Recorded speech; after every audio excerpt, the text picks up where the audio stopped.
मुरारी गिरधारी जय।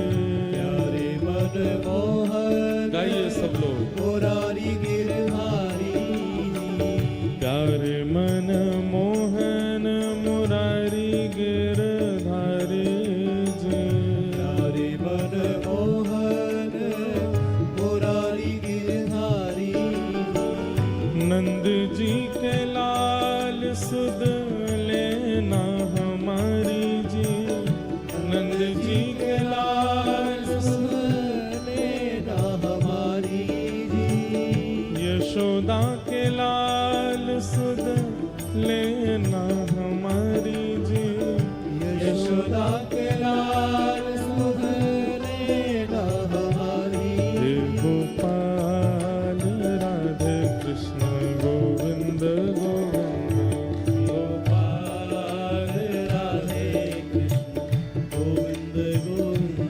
हे गोपाल राधे कृष्ण गोविंद गोविंद। गोपाल राधे कृष्ण गोविंद गोविंद। हे गोपाल हे गोपाल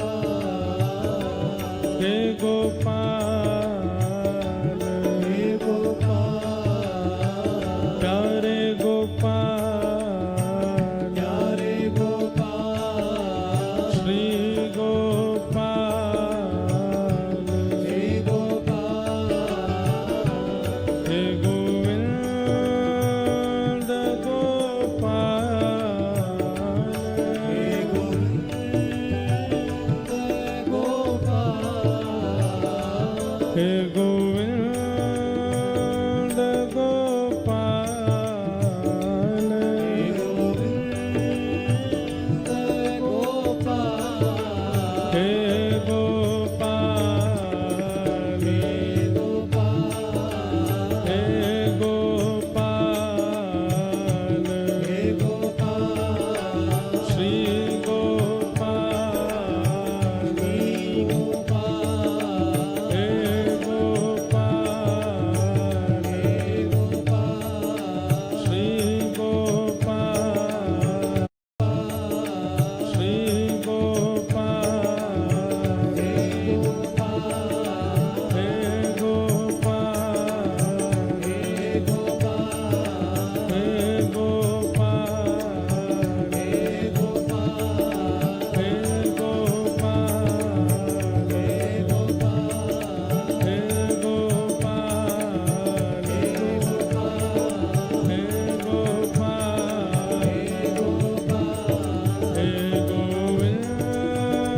गोपाल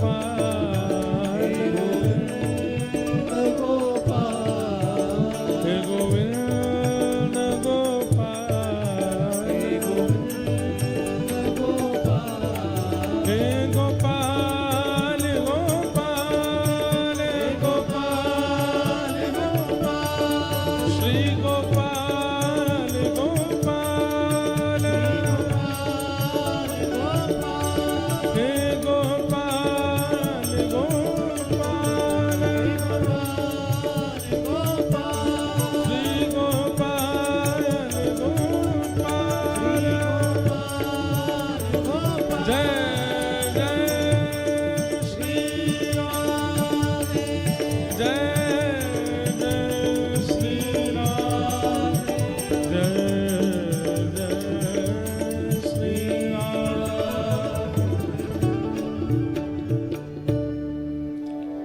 बोलो वृंदावन बिहारी लाल की श्री राधा रमण लाल की श्री राधा वल्लभ लाल की भागवत महापुराण की श्री सुखदेव जी महाराज की श्री परीक्षित जी महाराज की गंगा यमुना मैया की श्री नर्मदा मैया की देवादिदेव महादेव शंकर भगवान की श्री पवई धाम हनुमान जी महाराज की, राजा रामचंद्र भगवान की, सब संतन की, सब भक्तन की, सब विप्रन की, जय जय श्री राधे,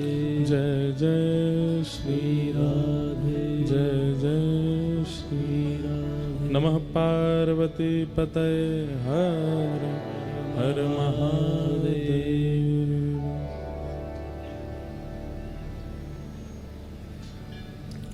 परम मंगल में प्रात प्रकलेश्वर, अकारण करुणा वरुणालय भक्तवांशा कल्पतरु, तड़ित्व निंदित पीतांबरधारी श्री बालकृष्ण लाल की, वांगमयी शब्दमयी वाणीमयी प्रतिमूर्ति, हम आप सबके मध्य में विराजमान श्रीमद् भागवत महापुराण को बारंबार प्रणाम। मंच पर विराजमान जिनके सत्संकल्प से ये कथा का क्रम पवई धाम हनुमान जी के प्रांगण में हो रहा है, ऐसे पूज्य महाराज जी को बारंबार वंदन। मंच पर उपस्थित श्रीमद् भागवत की सेवा करने वाले व्यास एवं समस्त विप्रवृंदों को प्रणाम। आप सभी श्रोता भाई बंधु मातृशक्ति उपस्थित गंधर्वजन सबको जय श्री कृष्ण, जय श्री कृष्ण, जय सिया राम, जय श्री राम, जय श्रीमन नारायण, जय श्री हर हर महादेव। ठाकुर जी की बड़ी कृपा, मां नर्मदा के तट पर बहुत वर्षों के बाद ठाकुर जी के सुंदर यश सुनाने का अवसर प्राप्त हो रहा है। और विशेष रूप से तो ये कथा का रस हनुमान जी श्रवण करना चाहते हैं। क्यों? प्रभु चरित्र सुनवे को रसिया, राम लखन सीता मन बसिया। प्रभु चरित्र सुनवे को रसिया। श्री हनुमान जी महाराज को सबसे ज्यादा प्रिय यदि कुछ है तो ठाकुर जी का चरित्र, ठाकुर जी की कथा। लोग चोला चढ़ाते हैं, हम तो अपनी कथा में निवेदन करते हैं कि श्री हनुमान जी महाराज पर कोई चोला चढ़ाता है, कोई लड्डू का भोग लगाता है, अनेक अनेक प्रकार के सब साधन हनुमान जी को प्रसन्न करने के करते हैं।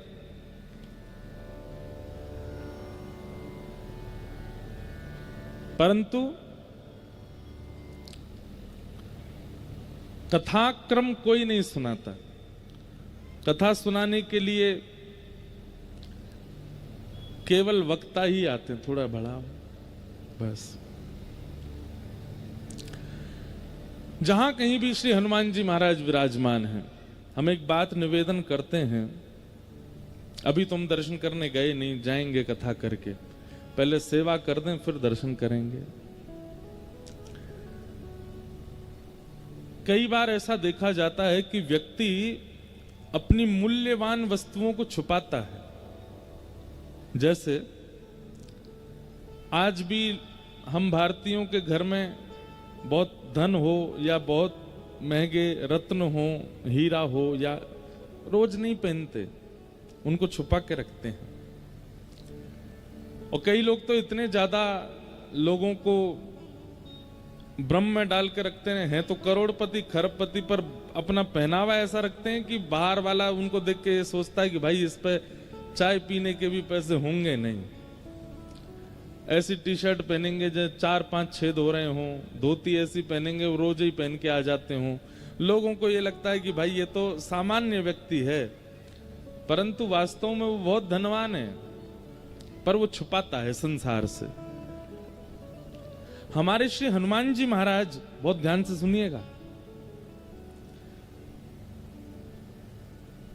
हनुमान जी का नाम लेते ही लोगों के चित्त में भाव क्या आता है? अनंत बलवंत, बहुत बलवान है।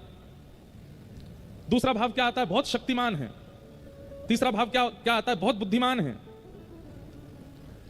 ये सब प्रकाशित हो जाते हैं हनुमान जी के। इसीलिए लोग हनुमान जी के सामने केवल अर्जी लेके ही आते हैं कि हे हनुमान जी हमारी पीड़ा दूर करो, हे हनुमान जी हमारे कष्ट दूर करो, हे हनुमान जी हमारे ऊपर ऐसा अनुग्रह करो, आदि आदि सब भाव कहते हैं। आप लोग वास्तविकता पहचान ही नहीं पाए कि हनुमान जी ने अपना बल, अपना पराक्रम, अपना क्रोध, अपनी ऊर्जा, अपनी बुद्धिमत्ता, उसको प्रकाशित करके भक्ति छुपा रखी है, ताकि आप लोग केवल संसार ही मांग करके चले जाओ, कहीं भक्ति का वरदान ना मांग लो उनसे, क्योंकि वो मूल्यवान है।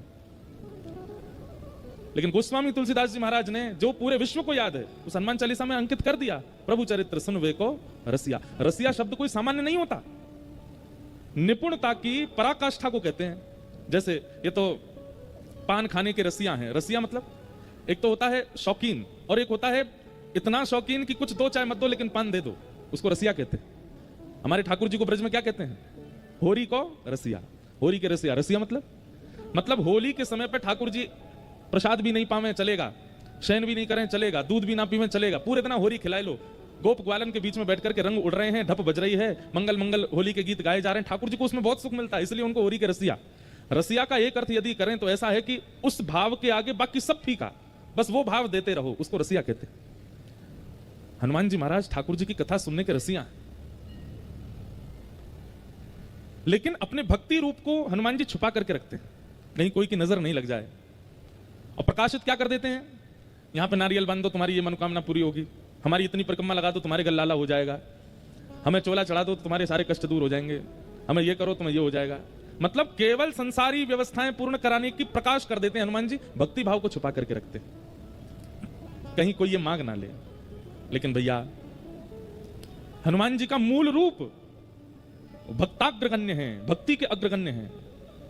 इसलिए हनुमान जी से कुछ मांगिए चाहे मत मांगिए, आज जाकर के, या अब कथा सुन ली है, अब ये बात जब समझ में आ गई है, तो हनुमान जी से जाकर के कहना है, हे पवन पुत्र हनुमान, हमारे जीवन में कष्ट आएंगे, हमेशा तो आएंगे नहीं, कुछ दिन बाद चले जाएंगे, हम सह लेंगे।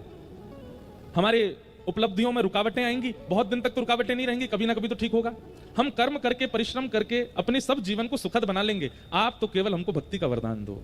जैसा भक्ति भाव आपके चित्त में है, जैसा प्रेम आपके चित्त में है, जैसे राम नाम के प्रति स्नेह आपके चित्त में, वैसा हमारे चित्त में हो जाएगा। भाई व्यक्ति जिस भाव में निपुण हो उससे वही मांगा जाता है। कोई किसान है और उसके यहां पर चावल की खेती होती है, धान की खेती होती है, तो आप जाकर के उससे धन मांगोगे तो वो कहेगा भाई मैं कहां से दूं, मुझ पे नहीं है धन। लेकिन उससे कह दोगे एक आध बोरी चावल दे दो तो वो दे देगा, क्योंकि उस पे वो है। ऐसे ही बहुत धनवान व्यक्ति के पास आप चले जाओ और वहां जाकर के आप उससे वो वस्तु मांगो जो उस पे है ही नहीं, वो धन दे सकता है, उसके पास वही है। हनुमान जी महाराज भक्तिवान हैं, उनसे भक्ति का वरदान मांगिए। हमने तो आज तक इतने, हमारे भारत में जो हनुमान जी के प्रमुख स्थान है, सब जगह लगभग कुछ स्थान रह गए, लगभग कथाएं सुनाई हैं हनुमान जी को। और आज हम आपको एक बात स्पष्ट रूप से कह दें, कथा प्रारंभ होने से कथा विश्राम तक बस ये 4 घंटे छोड़ के बाकी जो भी हम करते हैं वो हम करते हैं, पर ये 4 घंटा कथा में हमारी वाणी से हनुमान जी बुलवाते हैं। हनुमान जी की कृपा है। हमारे गिरधर लाल जी के प्रति हमारा प्रेम, वृंदावन के प्रति हमारा स्नेह, ब्रज के प्रति जो हमारा प्रेम है, इसमें बहुत बड़ी कृपा श्री हनुमान जी की। हमारी पूरी कथा भी हनुमान जी सुनते हैं सामने बैठ के।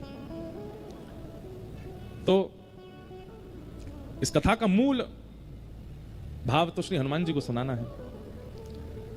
अभी मंच संचालन जो कर रहे थे वो बोल रहे थे कि हमारी माता जी का नाम भी नर्मदा है। केवल हमारी मां नहीं है, पूरे विश्व की माता नर्मदा है। और केवल विश्व की नहीं है, तीनों लोक देवताओं की भी मां नर्मदा है, उनकी भी वंदनीय। और मानवों की नहीं, देवताओं की नहीं, पवित्र नदियों की भी मां नर्मदा है।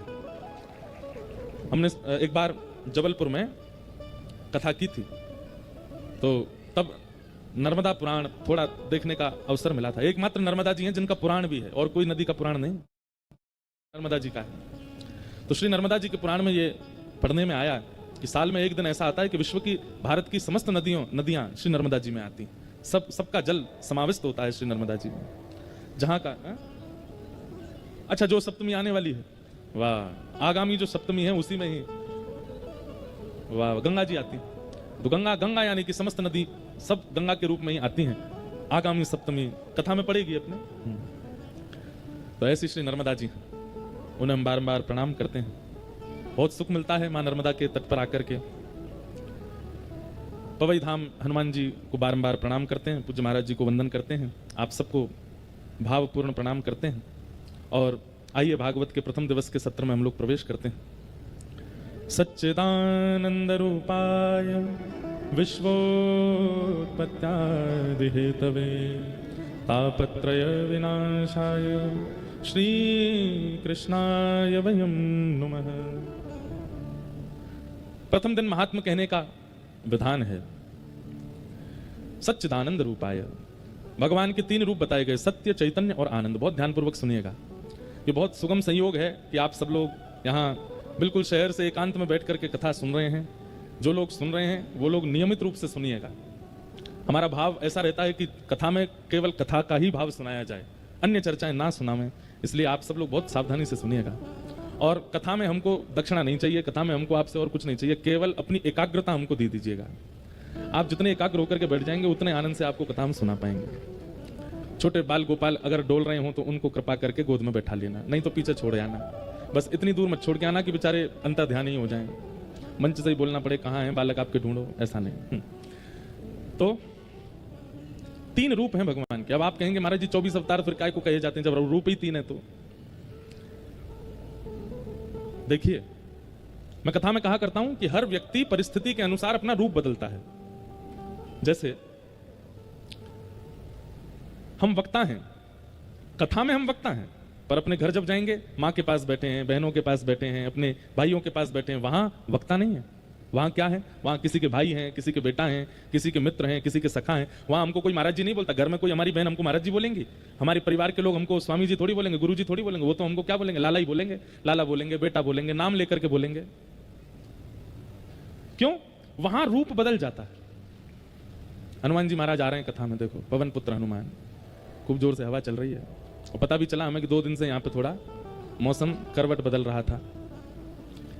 सावधानी से बैठिएगा, सब आनंद करेंगे हनुमान जी। तो रूप परिस्थिति और व्यक्ति के अनुसार कभी कभी बदला जाता है। कोई बहुत बड़ी पदवी पर है तो जब वो समाज के आगे तभी पदवी का रूप दिखाएगा, लेकिन जैसे ही एकांत में जाएगा, जैसे ही अपने घर आएगा, तब वो पदवी पर नहीं होता है। तब वो फिर उसका पत्नी के सामने वो पति है, बच्चों के सामने वो पिता है, माता पिता के सामने वो पुत्र है। कई बार देखा गया ना कि बड़े लोग जब अपने दफ्तर जाते हैं तो फिर बढ़िया प्रेस किए कपड़े पहनेंगे, प्रेस किए नीचे पैंट पहनेंगे, लेकिन घर पर प्रेस किए कपड़े नहीं पहनते, घर पर तो ऐसे ही रहते हैं। क्यों? जो रूप आपका आपके दफ्तर में है, आपकी दुकान में है, आपके व्यापार में है, वो घर पर क्यों नहीं है? क्योंकि घर यहां पर अपने लोग हैं, ये आपको भली भांति जानते हैं, इनके आगे आडंबर करने की आवश्यकता नहीं है।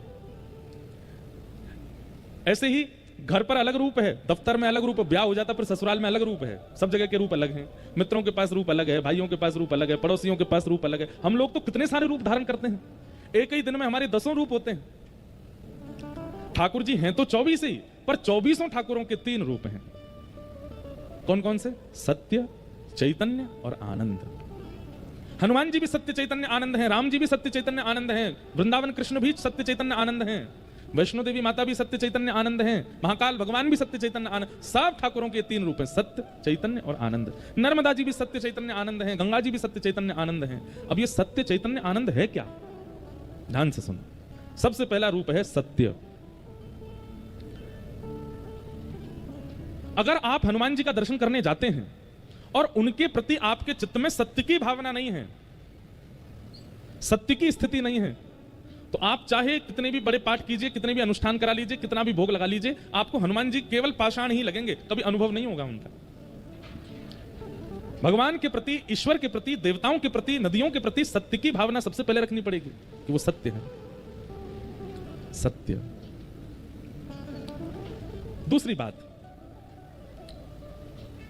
जिसके सन्मुख जाके, जिसके सामने जाकर के स्वतः अपने आप सत्य मन में प्रकट हो जाता हो, उसे सत्य कहते हैं। दुनिया के आगे आप झूठ बोल सकते हो, दुनिया के आगे आप असत्य संभाषण कर सकते हो। जय हो। हमारे साथ ही बैठे रही हो भैया, हैं भाग मत जाइयो, जोड़ते हवा आवे तो। हम तो उठ नहीं सकते जब तक आरती नहीं हो।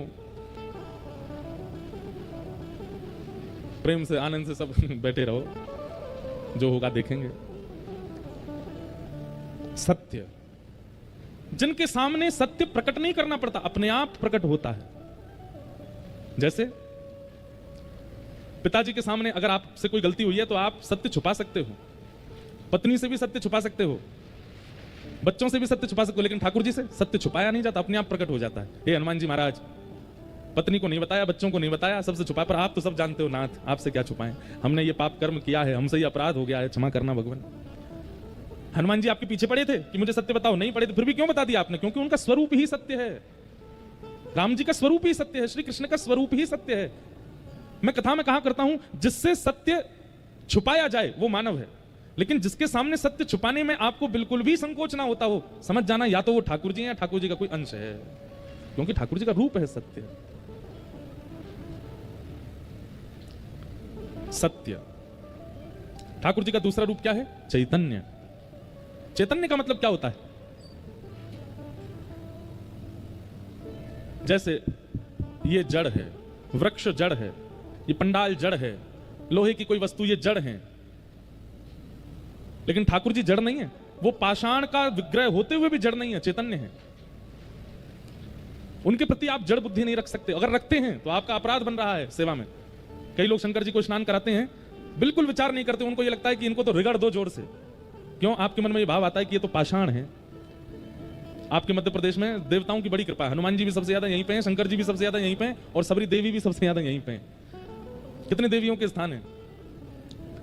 देवी देवता सबसे ज्यादा भारत में अगर कहीं होंगे तो या तो उत्तराखंड में या मध्य प्रदेश में, और अधिकतर सब एक से एक शक्तियों से युक्त देवी देवता हैं। महादेव की जब स्नान कराने लोग जाते हैं, बिल्कुल उनको संकोच नहीं होता कि हम महादेव के ऊपर कम से कम धीमे धीमे हाथ चलाएं, नहीं, खूब जोर से महाराज रगड़ देते हैं महादेव को। क्यों? क्योंकि पाषाण बुद्धि है उनके प्रति जड़ बुद्धि है हमारी। हम तो कभी पंचामृत अभिषेक करते हैं तो दूध, घी, शही, शर्करा, जैसी शक्कर आती है ना तो मैं ये चीनी तो डालने ही नहीं देता। हम कहते हैं या तो बूरा लाओ या शक्कर लाओ पिसी हुई, ये निष्ठुर जो बिल्कुल चुभती है, ऐसी शक्कर में डालते ही नहीं कभी, और कभी होती भी है तो सबको बोलते हैं हमारे पंडित जी को, भाई इसको पीस दो या कुछ इसको पाउडर जैसा बनाओ। महादेव को ऐसे नहीं लगाएंगे, वो कोई जड़ थोड़े ही है, चैतन्य। और फिर उसको पधराने के बाद भी बहुत धीमे धीमे हाथों से महादेव के सब अंग से। क्यों? क्योंकि वो जड़ नहीं है। हमारी भक्ति उसी समय लाभ देना बंद कर देती है जब हम ठाकुर जी के प्रति जड़ बुद्धि रखते हैं। वो जड़ नहीं है। एक बात कह दें, बहुत ध्यान से सुनिएगा, आप ठाकुर जी के प्रति अगर जड़ बुद्धि रखते हो, किसी दिन ठाकुर जी ने आपके प्रति जड़ बुद्धि रख ली, हे ठाकुर जी इतनी जोर से धूप क्यों तप तपा रही है, हमारा शरीर जल रहा है, ठाकुर जी कहेंगे बेटा तेने भी तो हमको जड़ ही माना, अब हम भी तो जड़ ही मानने हैं। मूसलाधार बारिश। एक जगह तो बड़ा अद्भुत, शंकर जी के मंदिर में पाइप लगा हुआ था, बाहर बोरिंग वाला पानी, वो पाइप से शंकर जी को निभा रहे थे। हम भारतीय लोगों में श्रद्धा बहुत है, आस्था बहुत है, पर ज्ञान नहीं है। और ऋते ज्ञानान न मुक्ति, इसीलिए हमारे शास्त्र कहते हैं कि ज्ञान के बिना जब आप सेवा में जाते हो तो कहीं ना कहीं मुक्ति में बाधा बनती है। अब देखो, इसमें दो पक्ष हैं, या तो बिल्कुल ही हम भोले हैं, बिल्कुल ही हम सीधे हैं, बिल्कुल ही हम बिल्कुल सहज सरल स्वभाव के हैं, तो कोई दिक्कत नहीं, तो ठाकुर जी कृपा करेंगे कि आप जानते ही नहीं हो, लेकिन आपको कथाएं सुनने को मिलती हैं, आपको प्रवचन सुनने को, आजकल तो यूट्यूब पर सब सारे महापुरुषों की कथा सुनने को अनुभव हो जाती है। उसके बाद भी आप मंदिर में जाकर के वही जड़त्व वाले काम करते हैं तो ठाकुर जी को गुस्सा आता है, बोले इसको सब पता है फिर भी कर रहा है। या तो हमारा स्वभाव कर्मा जैसा हो कि पिताजी बोल के गए कि ठाकुर जी का भोग लगाना है, और कर्मा को यह नहीं पता कि नहा धो के लगाना है, वो भोग लगाना है बस।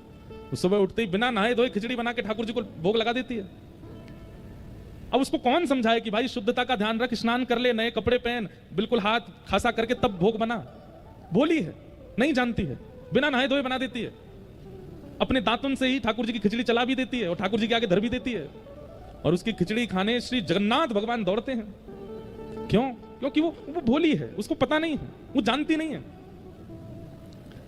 पता नहीं है, भोलेपन में, बिल्कुल सीधे सरल सहज स्वभाव में आप ठाकुर जी की सेवा में कुछ कर देते हैं जो शास्त्रों से विमुख है, ठाकुर जी नाराज नहीं होते उसमें। छोटा बालक मेहमान घर में आते, उसको 500 रुपया दे देते हैं तो बालक पकड़ लेता है, और पकड़ते ही अब घर के बड़े लोग तो देख रहे हैं 500 रुपये आए हैं, ये मेहमान जाए तो इससे हम ले में, ये क्या जाने 500 रुपये की कीमत। लेकिन वो छोटा बालक क्या करता है, 500 रुपये लेते ही मुंह में ले लिया या फाड़ दिया, तो बड़े लोग उस पर गुस्सा थोड़ी होते हैं। क्यों? अबोध है, जानता नहीं है। लेकिन 20 वर्ष के बालक को 500 रुपया दिया गया और 20 वर्ष का बालक उसको खावे और फाड़े तो क्या होगा? घर के लोग कहेंगे रुक जा तारी के तो बता, इधर जानता नहीं 500 रुपए हैं ये, इतना भी नहीं पता तुझको। ठीक वैसे ही अगर हम अवोध स्थिति में हैं मन से और बुद्धि से, ठाकुर जी की सेवा में हमसे कोई चूक होती है ठाकुर जी क्षमा करते हैं।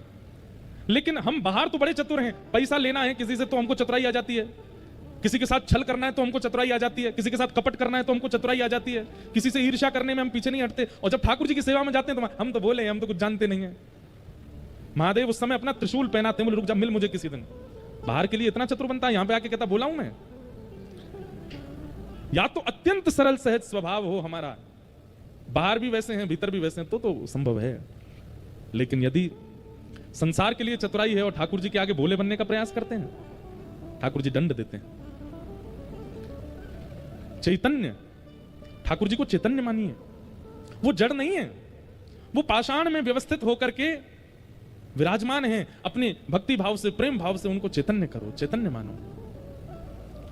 तो पहला स्वरूप ठाकुर जी का सत्य, दूसरा स्वरूप ठाकुर जी का चैतन्य, और तीसरा स्वरूप ठाकुर जी का आनंद। आप लोग कथा में बैठे हो, अभी थोड़ी आंधी सी आई, लेकिन आप सब लोग फिर भी प्रसन्न मुद्रा में सुन रहे हो। 2-4 लोग इधर उधर देखने लगे थे, बाकी सब सुन ही रहे थे। क्यों? क्योंकि यहां आपको सुख नहीं मिल रहा है, यहां आपको प्रसन्नता नहीं हो रही है। यहां जिस भाव का आप अनुभव कर रहे हो वो भाव ही कहलाता है आनंद। वो आनंद है। आनंद का और सुख का अंतर क्या होता है? सुख का मतलब क्या है? जो व्यवस्थाओं से युक्त है वो सुख है, और जो अव्यवस्था में भी प्रसन्न रहने देता है वो आनंद है। क्षमा कीजिएगा, शादी ब्याह में आनंद नहीं होता, वहां सुख होता है, क्योंकि व्यवस्थाओं से प्राप्त है। जन्मदिन के उत्सव में आनंद नहीं होता, सुख होता है, क्योंकि व्यवस्थाओं से प्रकट हुआ है। लेकिन कथा, कीर्तन, सेवा, भक्ति, यहां हमें व्यवस्था की आवश्यकता नहीं होती है। यहां तो केवल एक बार प्रारंभ हो जाए। देखिए कथा से पहले तक थोड़ा लगता है कि ये व्यवस्था, ये व्यवस्था, ये एक बार कथा शुरू हो जाती है ना, हमने तो इतना अनुभव कर लिया, हमारे पिताजी का तो बहुत पुराना अनुभव है। कथा प्रारंभ होते ही फिर तो वो नर्मदा की गति की तरह बहती है, आगे चाहे पत्थर आवे चट्टान आवे सब कुछ चीरते हुए निकल जाती है। कथा अपनी गति नहीं छोड़ती। क्यों? क्योंकि व्यवस्थाएं नहीं चाहिए, पहले चाहिए, प्रारंभ होने के बाद नहीं चाहिए। और जो बिना व्यवस्था के भी प्रसन्न करने की सामर्थ्य रखे उसी को आनंद कहते हैं। आप लोग फर्श पे बैठे हो, जमीन पे बैठे हो, हमारे तो फिर भी एसी लग रहा है, आप तो पंखा में ही बैठे हो, हमारे तो फिर भी पीछे मसनद है, आप तो बिना कमर टेके बैठे हो, लेकिन फिर भी आप इतनी प्रसन्न मुद्रा में क्यों बैठे हो? क्योंकि आनंद है, क्योंकि कथा आनंद प्रदान करती है। ठाकुर बिहारी जी दर्शन करने जाओ वृंदावन में, महाराज ऐसी भीड़, एक बार गली में घुसोगे तो फिर दर्शन करके ही निकलोगे बाहर, और वो भी बिना प्रयास के। आपको प्रयास नहीं करना है, धक्का ही इतने पड़ेंगे कि सीधे घुसोगे, दर्शन है कि बाहर ही निकलोगे, लेकिन उसमें भी किसी को अप्रसन्नता नहीं लगती, सब प्रसन्न होते हैं। क्यों? भगवत संबंधी भावों में जो प्राप्त होती है प्रसन्नता, उसी को आनंद कहते हैं। सच्चिदानंद रूपाय विश्वोत्पत्त्यादि हेतवे तापत्रय विनाशाय श्री कृष्णाय वयं नमः। 3 रूप हैं, सत्य, चैतन्य और आनंद। 3 कर्म हैं ठाकुर जी के। क्या? विश्वोत्पत्त्यादि हेतवे, उत्पत्ति, पालन और संहार। जिस प्रकार एक बालक मिट्टी से पहले घर बनाता है और फिर उस घर को 2-4 दिन तक संभालता है, और एक दिन बालक का मूड खराब होता है तो फिर घर को ध्वस्त कर देता है। ठाकुर जी भी ऐसे ही पूरी सृष्टि के साथ लीला करते हैं। हमें बनाते हैं, हमारे दादा परदादा हमारे कुल खानदान का चयन करते हैं, इसको कैसे कुल में भेजना है, फिर उसके बाद हमारा पालन करते हैं, हमें एक सदगति प्रदान करते हैं, एक श्रेष्ठ व्यक्ति बनाते हैं, अफसर बनाते हैं, मंत्री बनाते हैं, नेता बनाते हैं, वक्ता बनाते हैं, संत बनाते हैं, और फिर एक समय आने पर संहार कर देते हैं। उत्पत्ति, पालन और संहार, ये 3 कर्म हैं ठाकुर जी के। और कैसे कर्म? बोले बालवत, एक छोटे बालक के समान। 3 गुण हैं, तापत्रय विनाशाय श्री कृष्णाय वयं नमः। आदि दैविक, आदि भौतिक और आध्यात्मिक त्रिविध तापों का जो उपशमन करते हैं। जैसे दैविक ताप किसको कहते हैं? अभी आंधी चल रही है, वर्षा होने लग जाए, फसल खराब हो जाए, खेती बाड़ी नष्ट हो जाए, नर्मदा जी में बाढ़ आ जाए, लोगों के घर बहने लग जाएं, आदि आदि इस प्रकार की जो आपदाएं आती हैं, दैवी आपदा। अच्छा, ये तो हो गई सार्वभौम आपदा। तो कई बार ऐसा होता है कि किसी किसी विशेष घर में भी दैवी आपदाएं आती हैं। 3 प्रकार के ताप हैं हमारे जीवन में, 3 ही प्रकार के कष्ट हैं, दैविक, दैहिक, भौतिक तापा। एक तो देवताओं के द्वारा दिया गया ताप, दूसरा दैहिक ताप, अपने ही तन से प्राप्त हुआ ताप। किसी को लंग्स की बीमारी हो गई, किडनी की बीमारी हो गई, ब्रेन की बीमारी हो गई, अंदर पेट की बीमारी हो गई, पैर खराब हो गए, हाथ खराब हो गए, कुछ भी मन खराब हो गया, बुद्धि खराब हो गई। और तीसरा ताप होता है किसी व्यक्ति के द्वारा दिया गया ताप। भाई से नहीं बनती, पत्नी से नहीं बनती, माता पिता से नहीं बनती, बच्चों से नहीं बनती, इनसे लड़ाई करते हैं, उनसे लड़ाई। उनको जीवन में कोई कष्ट नहीं है, शरीर उनका ठीक है, दैविक ताप भी नहीं है कोई उनके जीवन पर, वो 24 घंटा चिंता में क्यों रहते हैं? उससे मेरा संबंध खराब हो गया है। किसी अन्य के द्वारा दिया गया ताप, ये तीन ही ताप हैं पूरे विश्व में। या तो देवताओं के द्वारा दिया गया ताप, या स्वयं के शरीर से उत्पन्न हुआ ताप, या किसी अन्य व्यक्ति के द्वारा दिया गया ताप। लेकिन यहां क्या कहते हैं? तापत्रय विनाशाय श्री कृष्णाय वयं नमः। इन तीनों तापों को खत्म नहीं करते ठाकुर जी। एक बात बहुत ध्यान से सुनिएगा हमारी, इधर देखो सब लोग। इस पृथ्वी पर आए हैं तो ताप तो जीवन में आएगा, ताप से नहीं बच सकते आप। शारीरिक ताप भी, मीराबाई के जीवन में ताप नहीं आया? बहुत ताप आए। बाल्यकाल से ही श्री कृष्ण को अपना पति मानती थी, लेकिन माता पिता ने जबरदस्ती भोजराज के साथ विवाह कर दिया। भोजराज के साथ विवाह करके गई तो वहां ससुराल में सब लोग उनके विपरीत, ननद विपरीत, सासू मां विपरीत, देवर विपरीत, सब विपरीत। और कुछ ही महीने निकले थे ब्याह के, जिनसे ब्याह हुआ उनके प्राण चले गए। ननद और देवर ने मिलकर के मारने का यत्न किया, विष पिलाया, ना जाने क्या क्या किया, पिटारे में सांप बंद करके छोड़ दिया। क्या ताप मीराबाई के जीवन में नहीं आया? आया। लेकिन फिर भी भक्तिमती मीराबाई का चरित्र आज शुद्ध व्यासपीठ से वक्तागण सुनाते हैं। बड़ी बड़ी यूनिवर्सिटी में मीराबाई के एक एक पद के ऊपर लोग अध्ययन करते हैं, स्वाध्याय करते हैं। क्यों? क्योंकि ताप तो जीवन में आया, लेकिन फिर भी मीराबाई अप्रसन्न नहीं हुई, प्रसन्न रहती थी। क्यों? क्योंकि ठाकुर जी की शरणागति से ताप तो जीवन में आते हैं, पर उन तापों का अनुभव और प्रभाव नहीं पड़ता। आंधी चल रही है, अभी अगर हम अपने घर में होते, क्या कर रहे होते? खिड़कियां बंद करो, बाहर जो कपड़े टंग रहे हो सबको लेके आओ, गेहूं चावल सूख रहे हैं उनको उठा के लाओ, वो किवाड़ बंद कर आओ, ये कर आओ, वो कर आओ, तो दौड़ रहे होते इधर से उधर। पर यहां चुपचाप बैठे हैं। ताप तो आ रहा है, लेकिन अनुभव नहीं हो रहा, उसका प्रभाव नहीं पड़ रहा। ठीक यही स्थिति जीवन में भी हो जाती है। एक कथा सुनाते हैं, सुनो। महाराष्ट्र में एक संत हुए श्री तुकाराम जी महाराज। क्या नाम था? जो छत्रपति शिवाजी महाराज ने जब इनका कीर्तन सुना तो छत्रपति शिवाजी ने नियम बना लिया कि जब भी वो युद्ध के लिए जाते थे तो युद्ध क्षेत्र के आसपास यदि तुकाराम जी होते थे तो उनके कीर्तन में छत्रपति शिवाजी अपनी सेना आदि सब छोड़ करके जाते थे अकेले। ऐसे थे श्री तुकाराम जी। अद्भुत ज्ञान, अद्भुत कीर्तन, अद्भुत भक्ति के भंडार। पंडरीनाथ भगवान, श्री विठ्ठल भगवान उनसे बहुत रीझे रहते थे। अब देखो, छत्रपति शिवाजी जिनके चरणों में नतमस्तक रहते हैं, साक्षात जगत नियंता जगदाधार पंडरीनाथ भगवान, श्री विठ्ठल भगवान, जब तुकाराम जी मंदिर में प्रवेश करते थे तो विठ्ठल भगवान की जो प्रतिमूर्ति थी वो जड़ से साक्षात सचल हो जाती थी, हंसने लग जाते थे ठाकुर जी, आंखें टिमटिमाने लगती थी ठाकुर जी की तुकाराम जी के आते। तुकाराम जी जिस गली से निकल जाते थे, लाखों की तादाद में लोग उनके घेरा में चलते थे, आगे पीछे हाथ पांव जोड़ते हुए चलते थे। लेकिन जब तुकाराम जी अपने घर आते थे तो पत्नी उनकी बिल्कुल विपरीत थी। वो डांटती भी थी, फटकारती भी थी और खूब सुनाती भी थी। पूरे दिन कुछ करते धरते नहीं हो, प्रवचन करते रहते हो, कथाएं सुनाते रहते हो, कुछ दक्षिणा लिया करो, घर कैसे चलेगा? सोचो, छत्रपति शिवाजी महाराज का आज अगर नाम महाराष्ट्र की भूमि पर ले लिया जाए तो लोगों के रोंगटे खड़े हो जाते हैं। आज भी उन शिवाजी महाराज, वो शिवाजी महाराज तुकाराम जी के सामने नतमस्तक होकर बैठते थे और उनकी ये स्थिति थी अपने ही घर में। पत्नी उनको ज्यादा कुछ करती नहीं। लो ये गन्ने, खूब सारे गन्ने दे दिए, इनको बेच के आओ और उसका जो पैसा मिलेगा लाके मुझको देना। घर चलाना आता नहीं है, बस पूरे दिन कथा प्रवचन करते रहते हो, जाओ चलो। तुकाराम जी निकल गए गन्ने लेके। रास्ते में छोटे छोटे बच्चे, अब उस समय पर ये टॉफी तो होती नहीं थी, वो एक बुढ़िया के बाल खाते हैं बच्चे, गांव में आज भी घूमते हैं लोग, वो तो होते नहीं थे। या ये चूरन चटनी आजकल जो बच्चे खाते हैं अपनी जीभ के सुख के लिए, ये सब पहले तो होता नहीं था। पहले तो आम होते थे, सेब होते, गन्ना होते, इनसे ही स्वाद लेते बच्चे।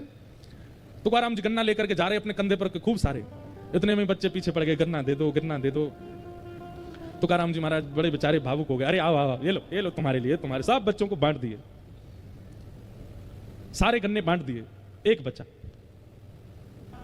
तुकाराम जी ने अपने ऐसे कंधे पर लटका लिया, दोनों हाथ टांग लिए उस पे, घर आ रहे थे। पत्नी इतनी खुश हो गई, ओहो सबरे गन्ने बेके आए, खूब सारा पैसा लेके आए होंगे। जैसे तुकाराम जी घर आए, पत्नी ने तो महाराज खूब सुंदर उनकी आरती करी, आओ आओ आओ, देखो आज कितने अच्छे लग रहे हो, कथा करके आते हो अच्छे नहीं लगते, आज अच्छे लग रहे हो, दक्षिण वो पैसा लेके आए होंगे ना, बताओ कितने रुपए में बेका सब? तुकाराम जी बोले, देवी मैं तो गया बेचने ही था, तो मार्ग में बहुत सारे बच्चे मिल गए, मैं तो बांट आया सब में।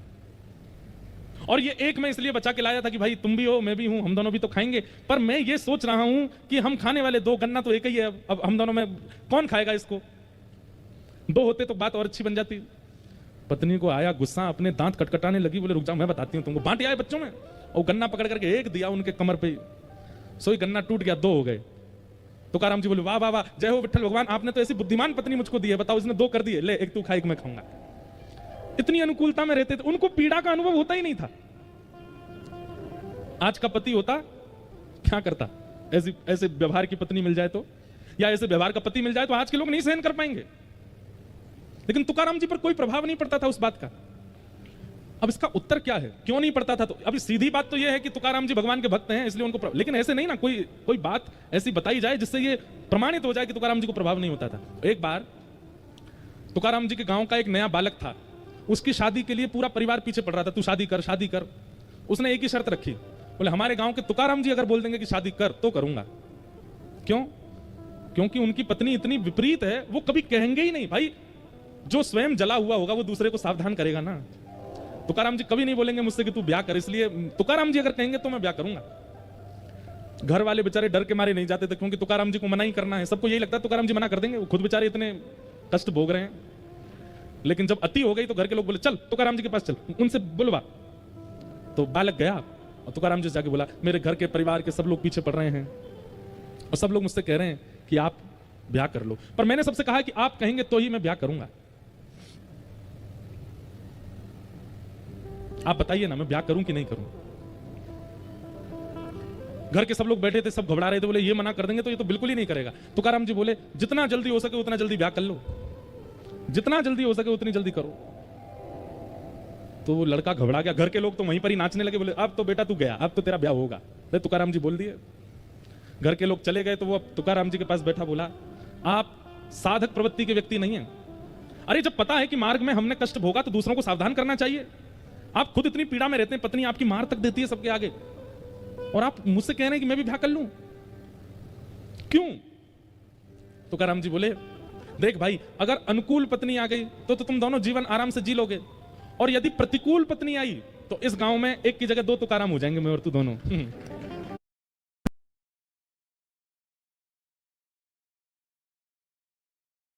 का राज क्या है? आपकी पत्नी विपरीत है, और तुकाराम जी का पहले ब्याह हुआ था तो पत्नी और बेटा भुखमरी के कारण मर गए थे, उनके प्राण चले गए। तो दूसरा ब्याह हुआ तो दूसरी पत्नी इतनी तेज आई कि वो ऐसा करती थी। तो उस बालक ने कहा इतनी प्रसन्नता का कारण क्या? आप इतने प्रसन्न क्यों रहते हो? आपकी पत्नी बिल्कुल विपरीत स्वभाव की, आपके घर में कोई सुख शांति नहीं है, आप पूरे दिन यहाँ पहाड़ी पर बैठे रहते हैं, आपको भोजन भी घर से तो मिलता नहीं है, फिर भी आपके चेहरे पर कभी शिकन नहीं देखी, आपके चेहरे पर कभी मायूसी नहीं देखी। इसका कारण क्या है? संतों का उत्तर देने का तरीका बड़ा विचित्र होता है। तुकाराम जी बोले मैं अपनी तो तुझे बाद में बताऊंगा, लेकिन तेरी माथे की रेखा मैंने देखी और मुझे कुछ पता चला है, मैं तुझे बता दूं। बालक बोला बताओ। बोले अगले 7 दिन में तेरी मृत्यु हो जाएगी, तू मरने वाला है। बालक घबरा गया, बोले ये क्या कह रहे हैं आप? बोले मैं सही कह रहा हूं, तेरे पास केवल 7 दिन बचे, अपना समय व्यर्थ मत गवा। जितनों से तेने लड़ाइयां कर ली हैं सबसे क्षमा मांग ले, सब कुछ व्यवस्थित कर ले, और भाई तेरे पास 7 दिन बचे हैं, अपना जीवन जितना हो सके इन 7 दिनों में व्यवस्थित कर लियो, कभी भी प्राण चले जाएंगे 7वें दिन। अपना प्रश्न तो सब भूल गया, वो लड़का दौड़ा, रात में जाकर के स्नान किया, माता पिता को प्रणाम किया, बहनों को गले से लगावे, भाइयों को हृदय से लगावे, जितनों से उसकी बैर थे सबके पास गया, बोले भैया मुझे क्षमा कर दो, मैंने तुमसे बैर किया। सब लोग कहते ये हो क्या, किसी को बताता था नहीं कि क्या होने वाला उसके साथ। अब स्थिति ये हो गई कि घर में मां भोजन बनाती है, दाल में नमक नहीं पड़ा, खा लेता है चुपचाप, कहता नहीं है। पहले इतना टोकता था इसमें नींबू डालो, नमक डालो, मिर्च डालो, अब जैसा मिल जाता है पा लेता है। उसके भाई बंधु कभी लड़ने आ जाते हैं तो सबके आगे क्षमा मांग लेता, बोले भैया तुमको जो चाहिए ले जाओ, मुझसे लड़ो मत। कभी उसको बहुत कोई स्नेह देता तो भी उस पर फर्क नहीं पड़ता, कोई उसको बहुत कष्ट देता, बोले नाथ दिन है, अब बताइए मेरे प्राण कब निकलेंगे और मैं क्या करूं अब? तुकाराम जी बोले एक बात बता, पिछले 7 दिनों में तुझसे कोई लड़ने आया? बोले आए तो थे लेकिन मुझको याद नहीं, क्योंकि मैंने दिमाग में ज्यादा लिया नहीं। लड़ने आ रहे थे भाई बंधु लोग, मैं कहता भाई लड़ो, मतलब क्या लड़ने के लिए कहां जाऊं मैं, मेरा प्राण निकलने वाले हैं। तुकाराम जी बोले पिछले 7 दिन में तेरा किसी ने बहुत सम्मान किया? बोले वो भी सम्मान भी किया, पर कहां अच्छा लग रहा था सम्मान, बस ये लग रहा था 7 दिन में प्राण चले जाएंगे, भाई क्या करूं? अच्छा एक बात बता, परसों माँ ने घर में क्या बनाया था? बोले दाल चावल। दाल में नमक वमक कैसा था? सब ठीक था। बोले कुछ याद नहीं है मुझको, जैसा बना मैंने खा लिया, मुझे तो बस यही लग रहा था प्राण जाने वाले हैं। तुकाराम जी बोले मेरी प्रसन्नता का राज यही है, मैं हर दिन को अपना अंतिम मानता हूं, मैं हर दिन को अपना अंतिम समझता हूं। कोई मुझसे लड़ने आता है तो मैं विचार करता हूं मेरे क्या पता अगले अगले क्षण मेरे प्राण चलेगा, इससे बैर क्यों करूं। कोई मेरी बहुत प्रसन्नता करता है तो भी मैं ये विचार करता हूं कि इसकी प्रसन्नता लेके फूलूं क्यों, क्या पता अगले क्षण मेरे प्राण निकल गए तो। पत्नी मुझे मारती है, भोजन नहीं देती या भोजन देती है तो जला हुआ दे देती है, मैं पा लेता हूं, कुछ कहता क्यों नहीं हूं, क्योंकि मुझे लगता है मेरा अंतिम क्षण हो सकता है, मेरा कोई भी समय मेरे प्राण जा सकते हैं, इसलिए मैं ये सब संसार के व्यवहार में पड़ता ही नहीं। बालक चरणों से लिपट गया, बोले भगवान आपने कृपा कर दी, आपने जीवन का सूत्र दे दिया। हम लोगों में कुभाव उत्पन्न क्यों होता है, क्योंकि हमें यह विश्वास है कि हम कल भी जीवित हैं, कल देख लेंगे। हम लोगों में सम्मान के प्रति इतनी रुचि क्यों है, क्योंकि हमें विश्वास है कि कल और मिल सकता है। सम्मान के प्रति रुचि और अपमान के प्रति क्रोध या जितने भी विकार हमारे चित्त में आते हैं वो केवल इसलिए आते हैं क्योंकि हमें विश्वास है कि हम जीवित रहने वाले हैं। अपने हर क्षण को अगर अंतिम मानने लगे, क्या पता अगला क्षण हम जीवित रहे कि नहीं, आप सब व्यवस्थित सामान्य हो जाओगे, शांत हो जाओगे, मौन रहने लगोगे, ना किसी से कोई शिकायत, ना किसी से कोई लड़ाई, ना किसी से कोई प्रेम, सब सम। एक सूत्र है। ठाकुर जी जब जीवन में आते हैं तो विपत्तियां कम नहीं होती, पर विपत्तियों का प्रभाव खत्म हो जाता है। और क्षमा करें, आप तिलक लगाते हो, कंठी पहनते हो, नाम जप करते हो, लेकिन विपत्ति, आपत्ति, संपत्ति, इनका प्रभाव दिखता है आपके ऊपर, तो आप आडंबर कर रहे हो, आप नाम जप नहीं करते। तापत्रय विनाशाय श्री कृष्णाय वयं नमः। ऐसे 3 तापों को उपशमन करने वाले श्री कृष्ण को हम बारंबार प्रणाम करते हैं। भागवत जी के महात्म का पहला श्लोक। ब्रज के नंद लाला, राधा जी के सांवरिया, सब दुख दूर हुए जब तेरा नाम लिया। ब्रज के नंद लाला, राधा जी के सांवरिया, सब दुख दूर हुए करताल बजा के गाओ। जब तेरा नाम लिया। ओ ब्रज के नंद लाला, राधा जी के सांवरिया, सब दुख दूर हुए जब तेरा नाम लिया। ब्रज के नंद लाला, राधा जी के सांवरिया, सब दुख दूर हुए जब तेरा नाम लिया। सब दुख दूर हुए जब तेरा नाम लिया। सब दुख दूर हुए जब तेरा नाम लिया। ओ मीरा पुकारे तुम्हें गिरधर गोपाला, मीरा पुकारे तुम्हें गिरधर गोपाला। मीरा पुकारे तुम्हें गिरधर गोपाला। मीरा पुकारे तुम्हें गिरधर गोपाला। ढल गया अमृत में विष का भरा प्याला। ढल गया अमृत में विष का भरा प्याला। ओ विष का भरा प्याला, कौन मिटाए उसे जिसे तूने राख लिया। सब दुख दूर हुए जब तेरा नाम लिया। सब दुख दूर हुए जब तेरा नाम लिया। ओ सब दुख दूर हुए जब तेरा नाम लिया। सब दुख दूर हुए जब तेरा श्री नाम। राधा रमण लाल की।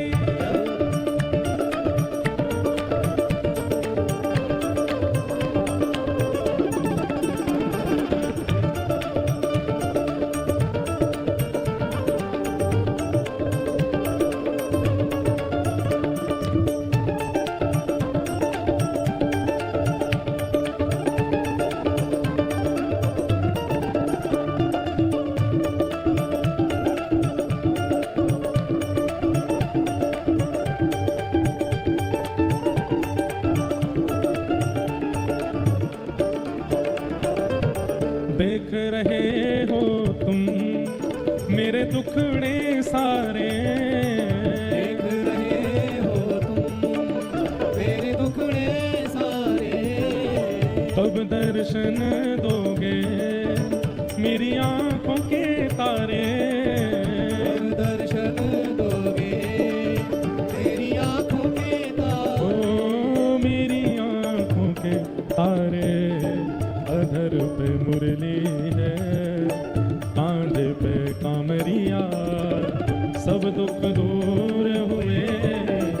जब तेरा नाम लिया, सब दुख दूर हुए जब तेरा नाम लिया। ओ सब दुख दूर हुए जब तेरा नाम लिया। ओ सब दुख दूर हुए जब तेरा नाम लिया। ओ ब्रज के नंद लाला, राधा जी के सांवरिया, सब दुख दूर हुए जब तेरा नाम लिया।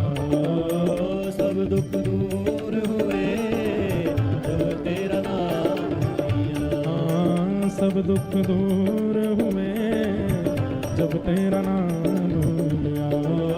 सब दुख दूर हुए जब तेरा नाम। गोविंद मेरो है, गोपाल मेरो है, गोविंद मेरो है, गोपाल मेरो है। गोविंद मेरो है, गोपाल मेरो है। मेरो है गोपाल मेरो है। ओ मेरा बांके बिहारी नंदलाल मेरो है। मेरा बांके बिहारी नंदलाल मेरो है। ओ मेरा कुंज बिहारी नंदलाल मेरो है।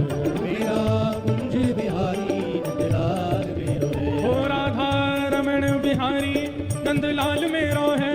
राधा रमण बिहारी नंदलाल मेरो है। राधा वल्लभ बिहारी गोपाल मेरो है। राधा वल्लभ बिहारी गोपाल मेरो है। हे मदन मोहन बिहारी नंदलाल मेरो है। मदन मोहन बिहारी नंदलाल मेरो है। गोपीनाथ बिहारी नंदलाल मेरो है। गोपीनाथ बिहारी नंदलाल मेरो है। ओ प्यारो गिरिवरधारी गोपाल मेरो है। गिरवरधारी गोपाल मेरो है। प्यारो गिरिवरधारी गोपाल मेरो है। गिरवरधारी गोपाल मेरो है। हे गोविंद मेरो है, गोपाल मेरो मेरो है गोपाल मेरो है। हाँ, गोविंद मेरो है, गोपाल मेरो मेरो है गोपाल हाँ, गोविंद मेरो है, गोपाल मेरो मेरो है गोपाल मेरो है। गोविंद मेरो है, गोपाल मेरो मेरो है गोपाल मेरो।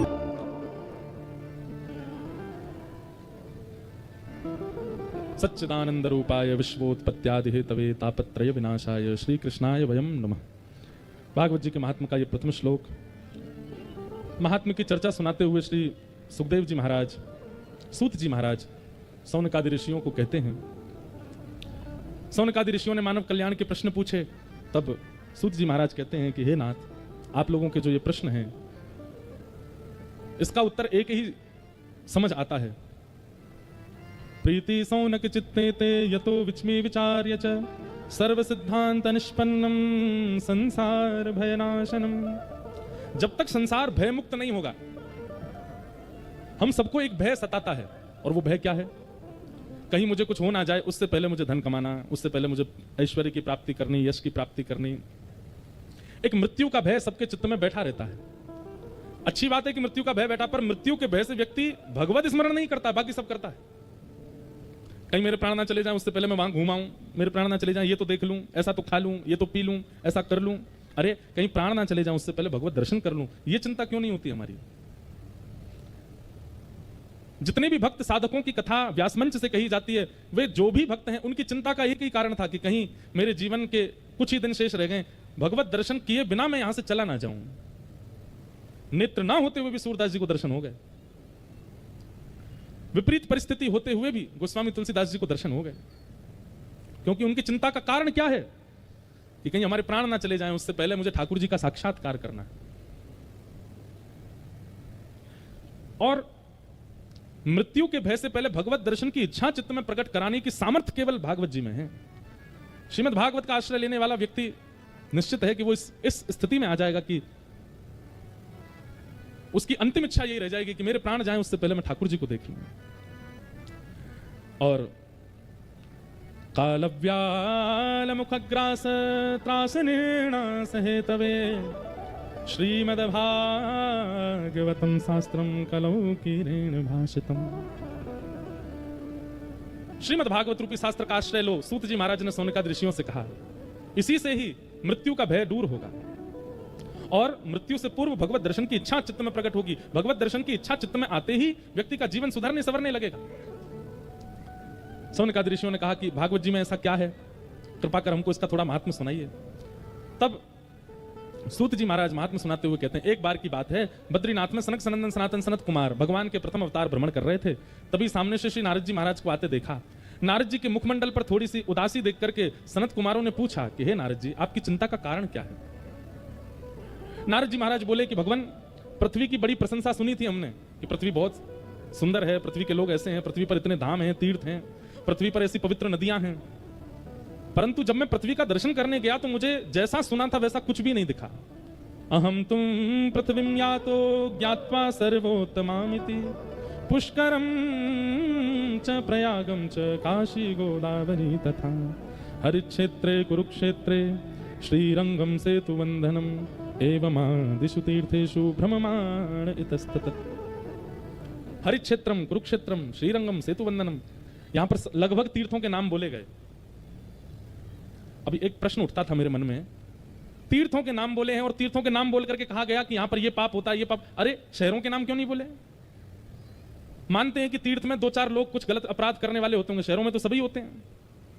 यहां पर बंबई का नाम लेते, कलकत्ता का नाम लेते, दिल्ली का नाम लेते, बड़े बड़े शहरों का नाम लेते तो समझ आता। नारद जी महाराज कह रहे हैं पुष्करम च प्रयागम च काशीम गोदावरीम तथा हरिक्षेत्रे कुरुक्षेत्रम श्रीरंगम सेतुवंदनम, सब तीर्थों की बुराई कर रहे हैं? नहीं, नारद जी महाराज हमको संकेत कर रहे हैं कि अत्यंत साफ स्थानों की स्थिति यह है, तो शहरों की स्थिति तो आप अनुमान लगा लेना क्या होगी। अत्यंत स्वच्छ पवित्र तीर्थों की स्थिति यह है, तो शहरों की स्थिति तो हम वर्णन कर ही नहीं सकते हैं। नारद जी ऐसा कहना चाह रहे हैं। प्रिंसिपल ने क्लास टीचर से पूछा कि आपकी क्लास का रिजल्ट कैसा रहा, तो टीचर ने कहा सबसे नंबर अव्वल आने वाला बालक फेल हो गया है, तो बाकियों की स्थिति समझ जाओ आप। सबसे ज्यादा नंबर लाने बालक ही फेल हो गया। जैसे और दूसरा इसका उदाहरण सुनो, जब पिताजी अपने पुत्र से पूछते हैं, हाँ भाई रिजल्ट आया तुम्हारा, क्या आया रिजल्ट में? बोले पिताजी मेरी बात में पूछना, हमारे गांव का वो लड़का ना सबसे ऊपर सबसे हमेशा फर्स्ट आता, वही फेल हो गया, अब मेरा रिजल्ट तो आप समझ ही जाओ।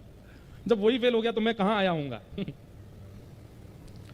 तो नारद जी महाराज तीर्थों का नाम इसलिए बोल रहे हैं कि भाई जब तीर्थों की स्थिति ये हो गई है तो शहरों की तो आप अनुमान लगा लेना क्या स्थिति हो गई है। सत्यम नास्ति तपः शौचम दया दानम न विद्यते उदर भरिणो जीवा बराका कूट भाषिण मंदा सुमंद मतयो मंद भाग्यायुपद्रुता आहा पाखंड निरता संतो विरक्ता सपरिग्रह। बोले महाराज सत्यम नास्ति, सबसे पहला सत्य नहीं बोलते। मैं एक बात क्या करता हूं अपनी कथा में कि आप लोग 30 दिन का एक हमारी कहने से एक क्रम करो। आज तारीख है, एक बहुत बढ़िया तारीख है, आज से शुरू कर दो। अब तो क्या आधा दिन तो निकल ही गया, रात होने वाली है, लेकिन कल से शुरू कर देना, अगली 1 तारीख तक। रोज गिनती करो कि आप झूठ कितना बोलते हो, गिनती करो। मजाक में भी बच्चे से झूठ बोला गया ना, ये देख हुआ आ गया, ये भी झूठ ही है, उसको भी गिनती करो। अगली एक अब आती है ना, हाथ में ऐसे लगा लेते हैं कई लोग, उस पर बटन दबाते रहो, गिनती होती है, नाम जब की गिनती करते हैं लोग। 1 महीना केवल अपने झूठ की गिनती करो, हमने झूठ कितना बोला। अगली 1 तारीख को ईमानदारी से दबाना है, जब जब झूठ बोलो तब तब दबना चाहिए वो। अगली 1 तारीख को जब आप अपने उसको काउंटर को देखेंगे ना, आपकी आंखें खुली रह जाएंगी, कितना झूठ बोलते हैं। इसमें 2 चीजें होंगी, बहुत ध्यान से सुनिएगा। हम लोग अपने अपराधों की गिनती नहीं करते, इसीलिए अपराध बहुत ज्यादा होते हैं हमसे। अगर व्यक्ति रोटी गिन के खाने लग जाए ना तो 2-3 में पेट भर जाता है, बिना गिने खाए तो 6-6 खा लेता है। हम लोगों ने गिनती किसकी करनी प्रारंभ कर दी? नाम की। नाम जब की गिनती करते हैं, पुण्यों की गिनती करते हैं, दान की गिनती करते हैं, इसीलिए वो कम ही होते हैं हमसे, ज्यादा नहीं होते। और पापों की गिनती नहीं करते, वो महीना में कितने होते हैं हमसे। बहुत बड़ा दानवीर हो जबलपुर का या आपके इस गांव का, महीना में 1 ही दिन खजाना खुलता होगा उसका दान करने का, लेकिन पाप रोज खुलता है उसका। तो क्यों? क्योंकि दान की गिनती है, नाम जप की गिनती है, सेवा की गिनती है, पापों की गिनती नहीं है। पाप की काउंट ही नहीं करते, इसलिए पाप अथाह होते हैं। हम तो चाहते हैं कि भाई ये जो मशीन है ना हाथ वाली, ये लाइए सब लोग, और इस पर कोई भी भगवान नाम नहीं गिनना है। आपने किसी के साथ कपट किया, बटन दबाओ। किसी के साथ छल किया, बटन दबाओ। झूठ बोला, बटन दबाओ। किसी व्यक्ति की यश प्रशंसा सुनकर के आपके चित्त में ईर्ष्या हुई, बटन दबाओ। इससे होगा क्या? एक महीना बाद जब आप देखोगे ना, तो आपको खुद से घिन आएगी कि मैं हूं, मैं ये सब करता हूं। कोई 2 नंबर का पैसा, कोई छल कपट का पैसा देने आया हो, आप धर लेते हो, दबाओ। इससे 2 चीजें होंगी। 1 महीने बाद जब आप अपनी संख्या देखेंगे तो आप में परिवर्तन की इच्छा प्रकट होगी। और दूसरी बात, जब हाथ में काउंटर लगा लोगे ना, तो झूठ बोलने से पहले वो काउंटर आपके हाथ में भार प्रकट कर देगा। तुम बोलोगे तो दबाना पड़ेगा, तो बोलने से पहले ही रुक जाओगे। किसी के साथ कपट करने जाओगे तो कपट करने से पहले वो भारी हो जाएगा हाथ में। भाई मैंने कसम खाई है, दबाना तो है, और कपट भी मैं कर रहा हूं, कपट होगा ही नहीं। किसी पर क्रोध करने, पत्नी ने कुछ अनुचित कृत्य कर दिया, क्रोध आया, तो भारी हो जाएगा। बोले देख लेना, दबाना पड़ेगा। कहीं ना कहीं आप उससे बचोगे। हम ये नहीं कहते कि आप 100% बच जाओगे, पर हां, जो 100% है उसकी तादाद कम से कम 60% तक तो आ जाएगी, उतने बच जाओगे। लोगों ने गिनतियां, हमसे लोग पूछते हैं कितनी कथा हो गई, हमने आज तक गिनी नहीं है कितनी कथा हो गई, आज तक नहीं गिनी। हमारे पूज्य पिताजी महाराज की गिनती है, उनकी गिनती इसलिए क्योंकि वो श्रेष्ठ हैं, वो पचा भी सकते हैं कि भाई 1500 कथा हो गई, उनको मान नहीं होगा, हम तो बालक हैं, हमको अगर पता चल जाए हमारी इतनी कथा हो गई तो मान हो जाएगा, इसलिए गिनती नहीं करते। हाँ, किस कथा में इतनी संख्या में लोग की निकलना ही, अब मैं जाता अगर बोल के कि मैं जा रहा हूं तो कितनों को लग जाती, पीड़ा होती। मुझे झूठ बोल के निकलना पड़ा कि हम अभी आ रहे हैं, प्रसाद पाके मंच पे आ रहे हैं, आप लोग हिलना नहीं। और एक महाराज जी आए, उनको मंच पे बैठा के प्रवचन कराने लग गए, सब लोग यथा योग्य बैठे रहे, हम चुपचाप पीछे से गाड़ी से एयरपोर्ट निकल गए। अभी उसका अपराध तो लगेगा हमको कि भाई इतने वैष्णव आशा लगा के बैठे और आप चले गए, पर वो भी उनकी भलाई के लिए था। लेकिन हमको लगता है कि उसका प्रायश्चित करना पड़ेगा, इतने वैष्णवों को कष्ट दिया। कई बार होता है ऐसा, कुछ ना कुछ होता है, तो उनकी गिनती है, और वो गिनती कहीं ना कहीं वह पाप कर्म करने से या अपराध करने से रोकती है। हमने अपने अपराधों की गिनती नहीं की। व्यक्ति को, जैसे हम जाते हैं ना, नए नए नगरों में जाते हैं तो नगर सेठ आते हैं, कई लोग मिलने आते हैं, महाराज जी हर महीना वृंदावन जाता हूं मैं, हर महीने गिरिराज जी की परिक्रमा लगाता हूं, एकादशी मेरी व्रज में ही निकलती है। कई लोग गिनाते हैं अपना कि हम ये करते हैं, ये करते हैं, ये करते हैं। कभी किसी व्यक्ति ने ये नहीं कहा आकर के हमसे कि महाराज जी महीना में इतने लोगों के साथ कपट करता हूं मैं, इतनों के साथ छल करता हूं, पत्नी के साथ रोज गुस्सा करता हूं, बच्चों पे ऐसे प्रहार करता हूं, पड़ोसी से लड़ता हूं। क्यों? पापों की और दुष्कर्मों की गिनती नहीं करते, इसीलिए वो बढ़ते ही जा रहे हैं। और पुण्यों की गिनती प्रारंभ कर दी, इसीलिए वो एक ही होता है महीना में। हम तो गिनती नहीं करते, कथा कितनी हो रही है, चलने दो, हो रही है, चलने दो। इसकी क्या गिनती करना, अपने दुष्कर्मों की गिनती करो।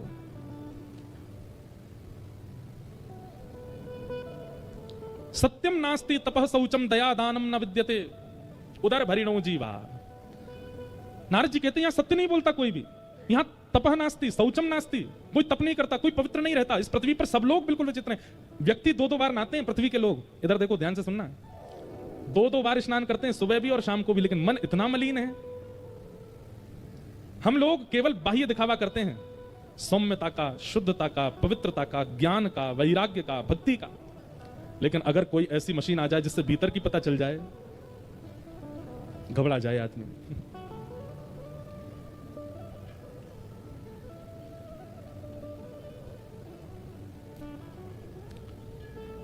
मंदा सुमंद मतयो मंद भाग्यायुपद्रुता पाखंड निरता संतो विरक्ता सपरिग्रह।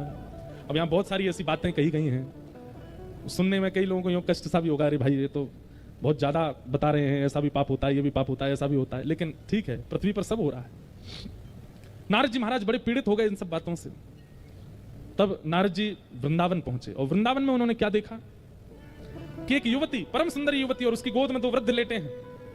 जैसे ही गए तो वो युवती नारद जी को रोकने लगी। भो भो साधो क्षणम तिष्ठत मच्चिंतामपि नाशय दर्शनम तव लोकस्य सर्वथा गहरम परम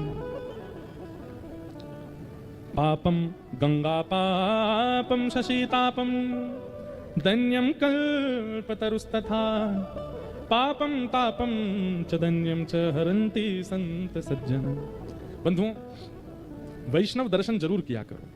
एक बार को मंदिर दर्शन आप नहीं कर पाओ चलेगा, लेकिन कोई वैष्णव, कोई भजनानंदी, कोई महापुरुष यदि आपके नगर में आता है तो उसको जरूर मिला करो। शास्त्र कहते हैं कि गंगा पाप मिटाती है, शशि तापम, चंद्रमा की जो प्रकाश है ना, आजकल तो हम भी आपकी तरह घरों में ही सोते हैं, पहले लोग छतों पे सोते थे, इसलिए ज्यादा बीमार नहीं पड़ते थे। क्यों? चंद्रमा की जो किरण है ना, उसमें औषधि तत्व होता है। इसलिए कई बार कहते हैं जल चंद्रमा की छांव में जल रखो, खीर रखो और दूध रखो, ऐसे रखते हैं, फिर उसको सेवन करते हैं, उससे कई रोग दूर होते हैं। आज भी कहीं ना कहीं हम रोग निवृत्त इसलिए हैं क्योंकि हम सबके घरों में जो जल का स्रोत है वो ऊपर ही होता है, उस पर चंद्रमा की थोड़ी किरण तो पड़ती है। चंद्रमा की किरणों में कई औषधि तत्व होते हैं।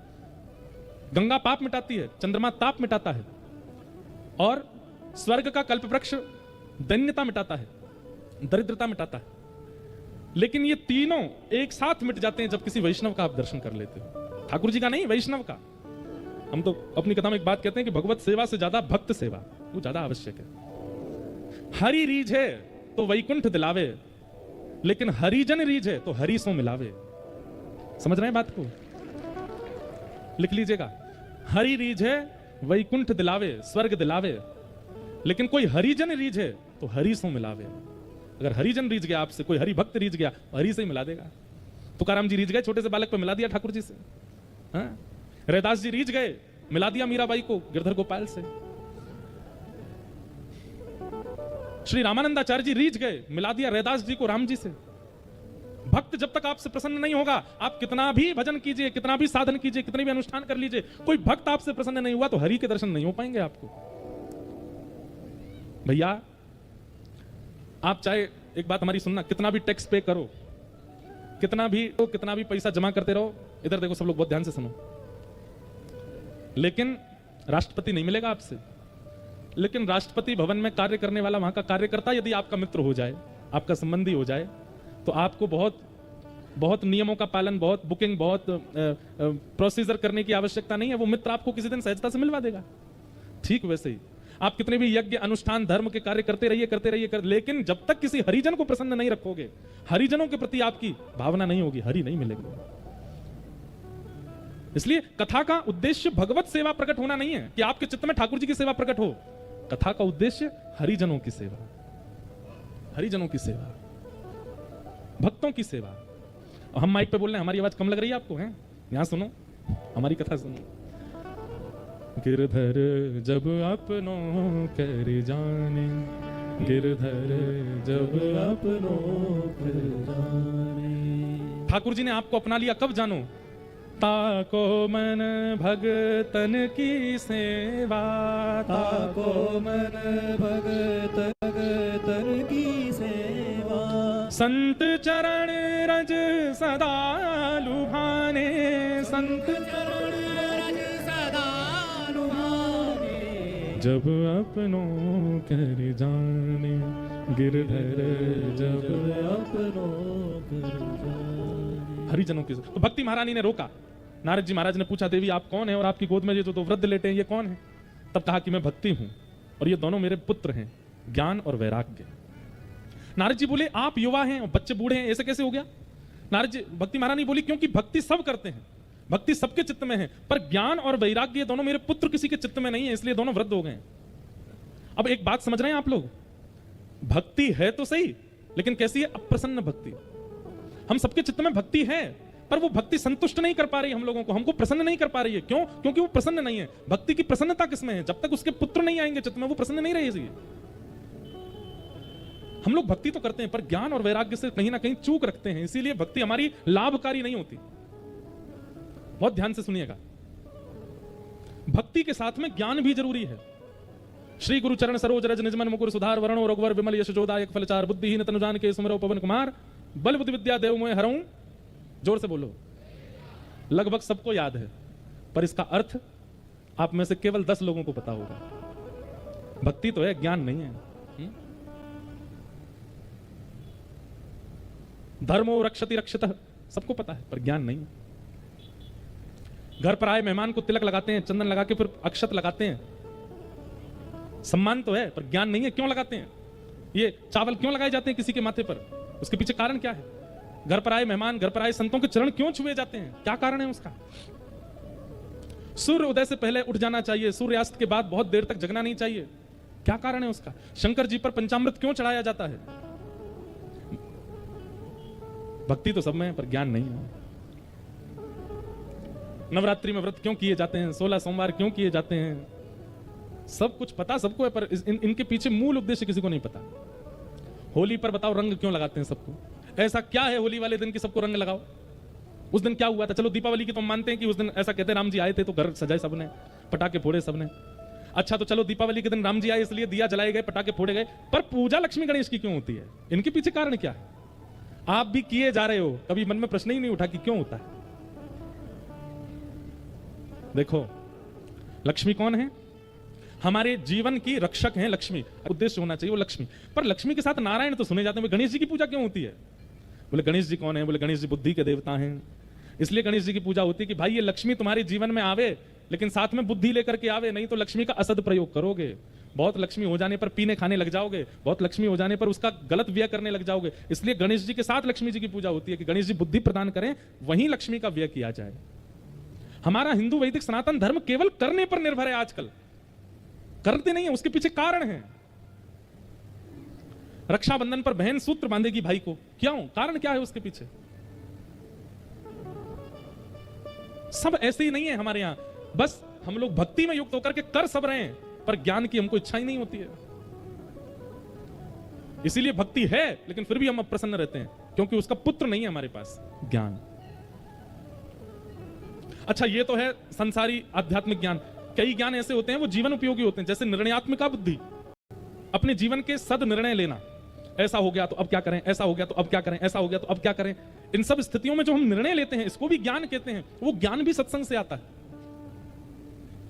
स्वामी विवेकानंद के प्रवचन को सुनकर के एक महिला बड़ी प्रसन्न हो गई और दौड़ करके गई और स्वामी जी से बोली हमसे ब्याह कर लो।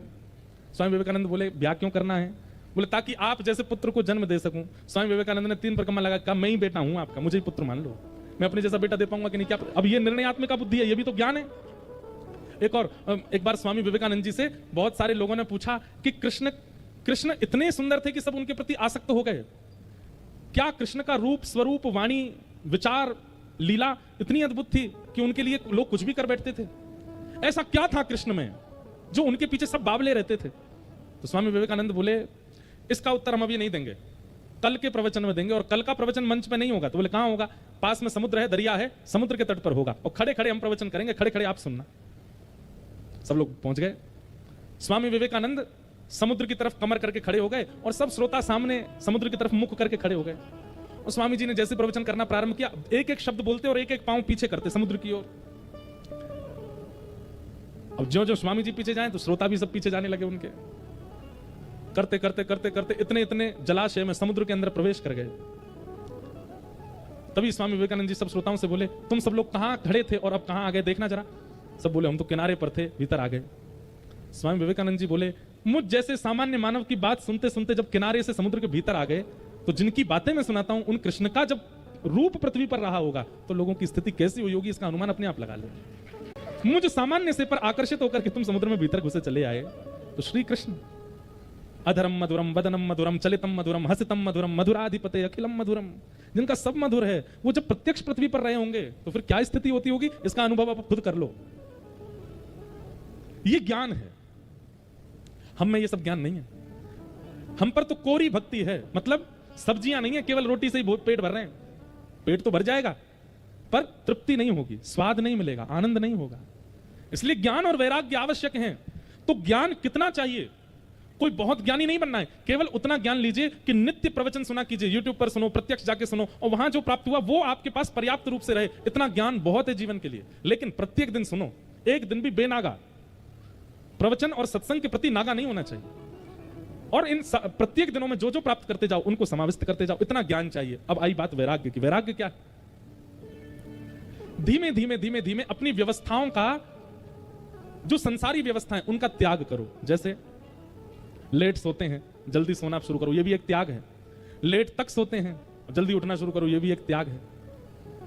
व्यसन करते हैं, धीरे धीरे उनका त्याग करो, यह भी एक त्याग है। क्रोध करते हैं, धीरे धीरे क्रोध की स्थिति कम करो, बिल्कुल खत्म मत करो, थोड़ा थोड़ा कम कर दो। लोभ करते हैं, उसकी स्थिति कम करो। भोग करते हैं, उसकी स्थिति कम करो। हम आपसे स्पष्ट रूप से कह रहे हैं, अपने जो व्यवहार हैं उनको खत्म मत करो। काम, क्रोध, लोभ, मोह, ईर्ष्या, द्वेष, अभिनिवेश, अहंता, ममता जो भी है आपके अंदर, उसको खत्म मत कीजिए। पर हाँ, इस कथा के बाद थोड़ा घटाओ, थोड़ा कम करो। एक बार कम होना प्रारंभ होगा तो फिर आपको आनंद आने लगेगा उसमें, फिर आप अपने आप घटाओगे उसको। जैसे आपको क्रोध बहुत जल्दी आ जाता है। किस बात पर क्रोध आता है?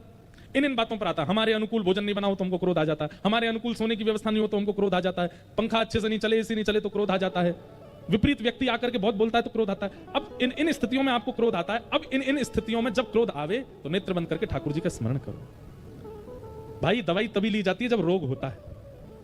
क्रोध रोग है। जैसे ही क्रोध आने लगे तुरंत नेत्र बंद करो। श्री कृष्ण गोविंद हरे मुरारे, हे नाथ नारायण वासुदेव, हरे कृष्ण कृष्ण कृष्ण हरे हरे, हरे राम हरे राम। आप हाथ बीच के करो, चाहे मुंह दबा के करो। क्रोध को पीने का यही तरीका है। उसी समय कीर्तन करने लग जाओ। किसी को देख करके काम भाव प्रकट होने लग जाए, तुरंत नेत्र बंद करो और नेत्र बंद करके अपना युगल मंत्र गाने लग जाओ। राधे कृष्ण कृष्ण कृष्ण राधे राधे, राधे श्याम राम श्याम राधे राधे, ओम नमो भगवते वासुदेवाय, ओम नमो भगवते वासुदेवाय। घटेगा काम, क्योंकि आप औषधि लेते हो तुरंत ही।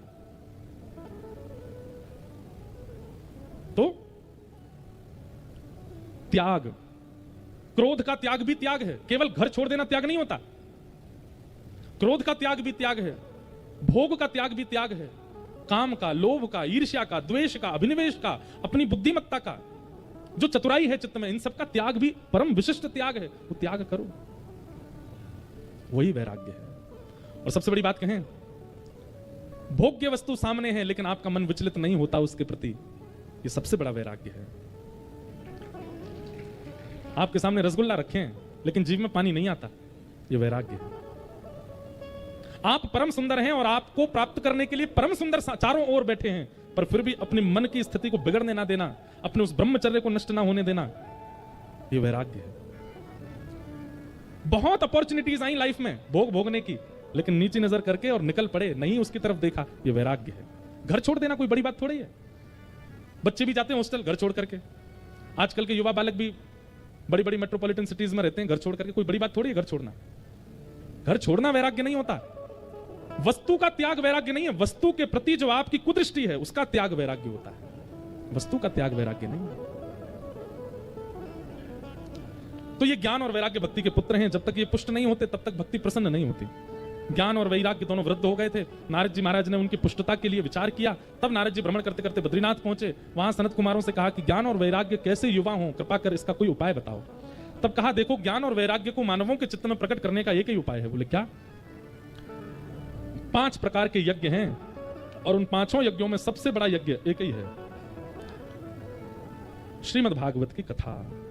इससे बड़ा कोई यज्ञ नहीं है। तप यज्ञ, योग यज्ञ, स्वाध्याय यज्ञ यज्ञते, 5 प्रकार के यज्ञ बताए गए, जिसमें सबसे पहला यज्ञ तप यज्ञ, दूसरा योग यज्ञ, तीसरा स्वाध्याय यज्ञ, चौथा द्रव्य यज्ञ और 5वां ज्ञान यज्ञ। और सबसे बड़ा यज्ञ है ज्ञान यज्ञ। और ज्ञान यज्ञ में भी कौन सा ज्ञान? गीता का भी ज्ञान है, महाभारत का भी ज्ञान है, मानस जी का भी ज्ञान है, रामायण जी का भी ज्ञान है। बोले सब ज्ञान एक से एक हैं, सबको ग्रहण करना चाहिए, परंतु परम प्रथम स्थिति में स्वीकार करने वाला ज्ञान कौन सा है? सत्कर्म सूचको नूनम ज्ञान यज्ञ स्मृतो बुधई, श्रीमद् भागवतालाप सतु गीत सुखादिभि, श्रीमद् भागवतालाप सतु गीत सुखादिभि। श्रीमद् भागवत की कथा जो श्री सुखदेव जी महाराज ने परीक्षित को सुनाई, वो कथा सुनो। और तब सनत कुमारों की आज्ञा से गंगा द्वार समीपेतु तटमानंद नामकम, आनंद नाम के वन में भागवत की कथा हुई। सनत कुमारों ने कथा सुनाई। देवी देवता ऋषि गंधर्व सब आए। लेकिन जैसे ही भक्ति महारानी ने अपने पुत्रों के साथ प्रवेश किया कथा में, भक्ति सुतौ तौ तरणौ गृहीत्वा प्रेमैक रूपा सहसा विरासीत्, श्री कृष्ण गोविंद हरे मुरारे नाथेति नामानि मुहुर्वदन्ते। कीर्तन करती हुई भक्ति महारानी प्रवेश कर गई। और जैसे ही प्रवेश किया, प्रवेश करते ही भक्ति के दोनों पुत्र ज्ञान वैराग्य युवा हो गए। बोलो भागवत महापुराण। भागवत क्या करती है? ज्ञान और वैराग्य को युवा करती है। आप 4:30 बजे से कथा सुन रहे हैं, 4:30 पौने 5 बजे से, अभी पौने 7 बजने को है। अभी तक कितनों का ज्ञान उत्थापित हो गया होगा? कितनों के चित्त में वैराग्य आ गया होगा? कई तो सोच रहे होंगे यही है महाराज जी, 7 बजे इन्हीं के पीछे लग लूंगा, घर परिवार सब छोड़ दूंगा, हो गया काम, अब नहीं रहना, ये संसार पर आया। कई लोग अपनी पत्नियों को जाके बोलेंगे अब तुम संभालो घर, हम तो महाराज जी के संग बोलेंगे। वैराग्य आ गया होगा, ज्ञान आ गया होगा, लेकिन ये स्थिर नहीं आए हैं। अभी स्थिर नहीं आए हैं। 7वें दिन जैसी कथा पूरी होगी, 1-2 दिन तक और थोड़ा सा गम लगेगा, फिर से वैसे ही हो जाओगे जैसे पहले थे। कथा सुनने की सार्थकता कैसी कि 7 दिन में कथा ने जैसा आपका निर्माण कर दिया, आप उस निर्माण को बरकरार रखो, तब समझो कि आपने कथा सुनी। नहीं तो कथाएं भागवत बहुत होती हैं दुनिया में, उसका कोई प्रभाव नहीं होता। इस प्रकार भागवत जी का महात्म्य सुनाया गया। महात्मा में फिर गोकर्ण की कथा सुनाई गई, जहां पर आत्मदेव नाम के ब्राह्मण, उनके पुत्र नहीं था। संतों ने कृपा करके एक फल दिया, फल को गैया को खिला दिया पत्नी ने, उनके गर्भ से गोकर्ण हुए और पत्नी अपनी सहेली के बालक को ले आई, उसका नाम धुंधुकारी हुआ। धुंधुकारी दुष्ट हुआ बड़े होकर के और गोकर्ण पंडित ज्ञानी बने। सबको कथा पता है, हम केवल महात्मा विश्राम कर रहे हैं। और कल से कथा का समय वैसे तो 3 बजे से है यहाँ पर आप लोग समय से आ जाइए और फिर कथा का क्रम हम लोग श्रवण करेंगे। दूसरी बात, पिछले कुछ दिनों से हम बहुत भाग दौड़ में हैं, बहुत ज़्यादा श्रम हो गया है, इसलिए अभी हम एक तो मौन की अवस्था में भी हैं और थोड़ा ध्यान की अवस्था में भी हैं, इसलिए हम ज़्यादा अभी संपर्क और मिलन सबसे कर नहीं रहे हैं। इसलिए आप लोग केवल कथा में ही दर्शन लाभ ले लीजिए। बाकी एक दिन सबसे मिलेंगे भी, सबके भाव स्वीकार करेंगे, वो हम कल बता देंगे कौन सी तारीख को हम सबसे मिलेंगे। उसके अलावा आप लोग श्रमित मत होना, गर्मी का समय है, सुबह कहीं आप लोग आ जाओ। और हमारा फिर नर्मदा जी पास में है, बिना स्नान के तो मन लगेगा नहीं, तो हो सकता है कि हम रोज ही चले जाएं, रोज ही स्नान के लिए हों। तो अभी हम ये पवई की जो कथा है यहाँ जो हो रही है, इसमें हम थोड़े अपने साधना भाव को करने के भाव से आए हैं कि श्री नर्मदा जी का तट है, तो हम बहुत कम समय एक स्थान पर रहेंगे, हम भ्रमण में ज़्यादा रहेंगे, कभी कहीं कभी कहीं कभी कहीं कभी कहीं, इसलिए ज़्यादा मिलना हमारा सबसे हो नहीं पाएगा। एक दिन का हम समय सबको बताएंगे, उस दिन हम सबसे मिल लेंगे, क्योंकि अभी बहुत जबलपुर के लोग हैं, बहुत वैष्णव अभी कथा में आने के इच्छुक हैं, छोटे छोटे बालक हैं, युवा हैं। एक जबलपुर की यूनिवर्सिटी में भी एक दिन का कार्यक्रम है, वो भी सब करने का ना करने का विचार अभी चल रहा है। तो सबसे बढ़िया मिलन का समय यही है, आप लोग कथा में आइए, खूब भाव से कथा सुनो और उसके बाद फिर अपने अपने घर को प्रस्थान करें। कल से हम ज़्यादा विलंब भी नहीं करेंगे, क्योंकि जो लोग दूर से आ रहे हैं उनको कहीं कष्ट ना हो अपने स्थान पर पहुंचने में। समय से कथा का प्रारंभ करने का प्रयास करेंगे। कथा से पहले और कथा के बाद मौन रहता है और अपरस भी रहता है, स्पर्श नहीं करते किसी का। आप लोग दूर से ही प्रणाम कर लिया करो, दूर से ही वंदन कर लिया करो। ये कुछ नियम ऐसे बना लिए हैं संतों की आज्ञा से, हमारे नहीं है। नासिक में हमारी कथा हुई थी, वहाँ के एक महाराज जी ने हमको ये नियम दिया है कि हम कथा में बिना स्पर्श के आते हैं और मौन रहते हैं। तो इसलिए आप लोग मिलते हैं, छूते हैं, तो फिर हम कह तो कुछ नहीं पाते, लेकिन निवेदन करते हैं कि आप दूर से ही कर लो। गिरधर लाल जी भी पधारे हैं, उनके दर्शन की भी कब योजना बनेगी कल हम सब बता देंगे आपको। उसी दिन हम मिलेंगे, उसी दिन लाल जी मिलेंगे, भाव से कथा का श्रवण होगा। आइए आज के मंगल भाव को विश्राम देते हैं। 2 मिनट हरिनाम संकीर्तन करते हुए सब लोग अपने अपने घर को प्रस्थान करेंगे। गोविंद गोविंद गाइए रे भजो, राधे गोपाल कृष्ण गाइए।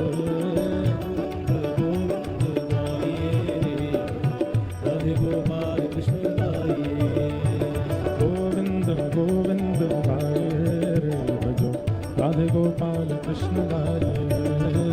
गोविंद गोविंद गाइए रे भजो, राधे गोपाल कृष्ण गाइए। ओ राजा राम राम राम, राजा राम राम राम, राजा राम राम राम, सीता राम राम राम, राजा राम राम राम, राजा राम राम राम, राजा राम राम राम, सीता राम राम। हे राजा राम राम राम, राजा राम राम राम, राजा राम राम, सीता राम राम राम, राजा राम राम राम, राजा राम राम राम, राजा राम राम राम, सीता राम राम।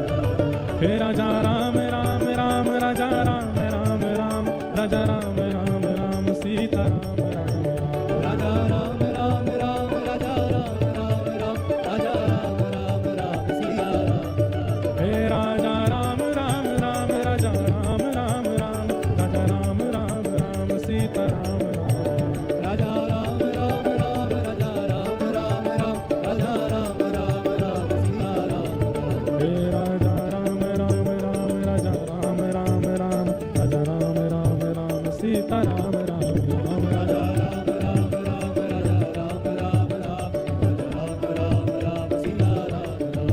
राजा राम राम राम, राजा राम राम राम, राजा राम राम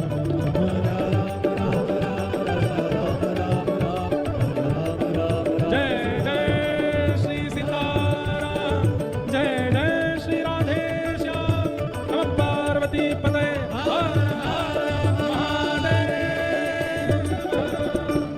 अनंत बलवंत श्री हनुमान जी महाराज की जय। बाल कृष्ण लाल की जय। गोवर्धन नाथ की गिरिराज धरण की जय जय श्री राम। राधे राधे